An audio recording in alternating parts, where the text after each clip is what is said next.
continuation by Gilbert Manamtam. Nasaan ang daan? Kami muling nagbabalik at nais naming malaman ang daan kung saan ito patungo. Kami naliligaw sa magubat na daanan. Saan ba ang tunay na landas ng aming paroroonan? Taho! Napakatahimik. Ako magbibidyo. Napakatahimik ng aming kapaligiran. Ayun ang tinatawag na garden. Of Garden Eden. of Death. Ayun! Asaan? Ayun! Ayun! Ang ama! Nilapu-lapu.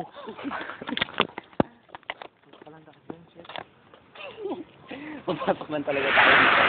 Ano yun? Marinig nyo ba yon? Ayan ang puno. Puno ng alaala. Yan ang puno. Puno ng kalungkutan. Puno! Puno ng Nakikita nyo ba yan naglalakad na yan?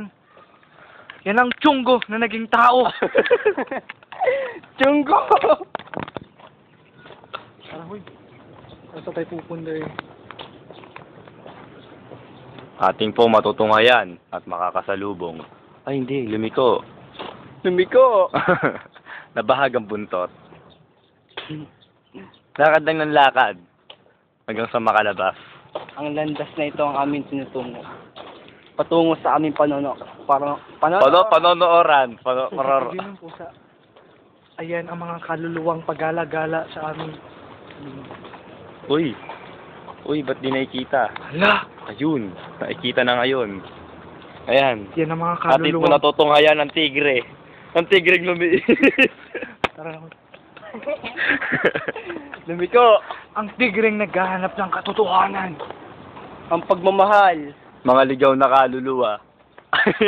Sa paligid lang natin. At nasa likod mo na! Ayan din. Ayan. Ang isang. Siya. Uy, tumakbo. Bo! Tumakbo! Tumakbo! Ang punong may nakaukit. Nakapre.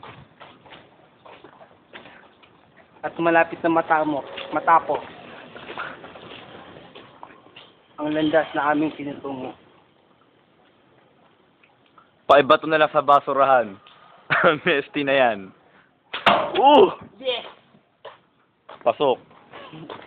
Dito naganap ang unang inuman.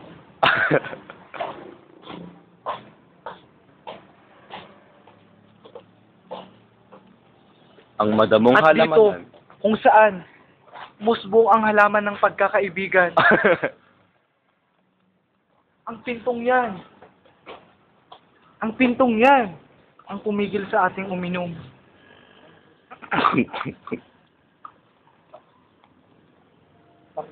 Dito na po nagtatapos ang kwento.